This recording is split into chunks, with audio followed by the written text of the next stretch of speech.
In this tutorial I'll be talking about the muscles of the gluteal region and how they act on the hip joint. So the hip joint is this joint between the head of the femur and the acetabulum of the pelvic bone. So it's this joint here, and this joint is quite a stable joint and it has several movements. So at the hip joint you get flexion and extension. So flexion is bringing the thigh up like this. Extension is bringing the thigh bone, the femur, back like this. You get abduction and adduction. So abduction, bringing the femur away from the midline. Adduction, adduction, bringing the femur towards the midline. And then you get medial and lateral rotation. So medial rotation would be rotating the femur inwards, and lateral rotation or external rotation is rotating the femur outwards. So you get these movements at the hip joint. So the gluteal region is this region between the crest, the iliac crest, and the gluteal fold. So the gluteal fold defines the lower limit of the buttock. So I'll just switch over to, so it's this, the gluteal fold is down here and you've got the iliac crest here. So it's this posterolateral region, the gluteal region. So I'll be talking about these muscles, the muscles in this muscle group. So what these muscles do is they extend, abduct and laterally rotate the femur. And it's helpful to think of these muscles in terms of deep and a superficial group. So I'll first talk about the superficial group and then I'll move on to the deep group. So the superficial group are these the larger muscle group. You've got these three large muscles, the gluteus maximus, medius and minimus, and these muscles abduct and extend the hip. And then you've got the deep muscles, which are much smaller and they're lateral rotators of the hip. And you've also got this muscle which lies more laterally, the tensor fasciae latae, which is also part of the superficial group. Okay, so just starting with the superficial muscle group, we'll take a look at the four muscles.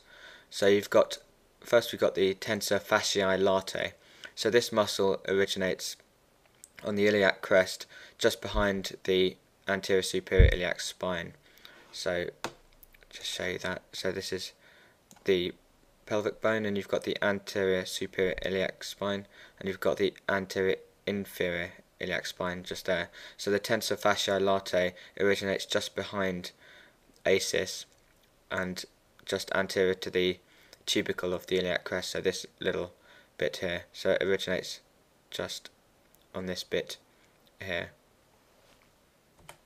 So the tensor fasciae latae inserts onto this band of fascia which runs down the lateral aspect of the leg. So this band is called the iliotibial tract because it runs from the crest of the ilium, so from the tubercle of the crest of the ilium right down to the tibia, so iliotibial tract, and the tensor fasciae latae inserts onto the anterior aspect of this band of fascia. So what this muscle does, the tensor fasciae latae, it stabilizes the knee in extension, and it also stabilizes the hip joint. So it acts together with the gluteus maximus, which I'll just come on to. So it stabilizes the femur in the acetabulum, and it also stabilizes the knee joint in extension. So that's the tensor fasciae latae, and it's innervated by the superior gluteal nerve. So the gluteus medius, minimus and tensor fasciae latae are innervated by the superior gluteal nerve, but the gluteus maximus is innervated by the inferior gluteal nerve. So this is the next muscle I'll come on to. So this is the largest muscle of the gluteal region.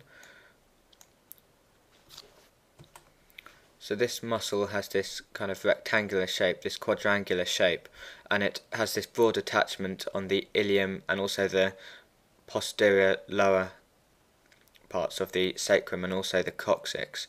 So it has this broad attachment, and it has 2 points of insertion. So it inserts onto the back of the iliotibial tract and also onto the gluteal tuberosity on the femur. So let's just remove some of these muscles here. So you can see it inserting on the back of the femur, and it inserts on the gluteal tuberosity, and it also has this insertion on the posterior aspect of this iliotibial tract, so this band of fascia. So what this muscle does is it extends the flexed thigh, so it draws the thigh back like this, and it also stabilizes the hip and knee joints because of this attachment it has to the iliotibial tract.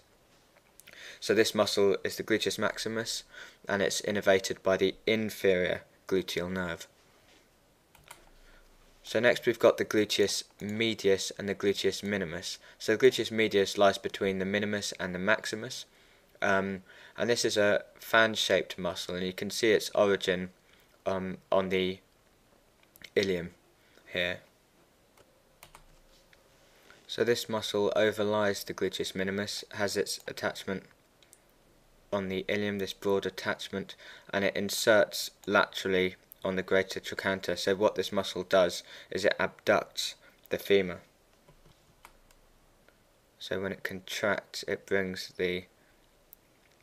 abducts at the hip joint.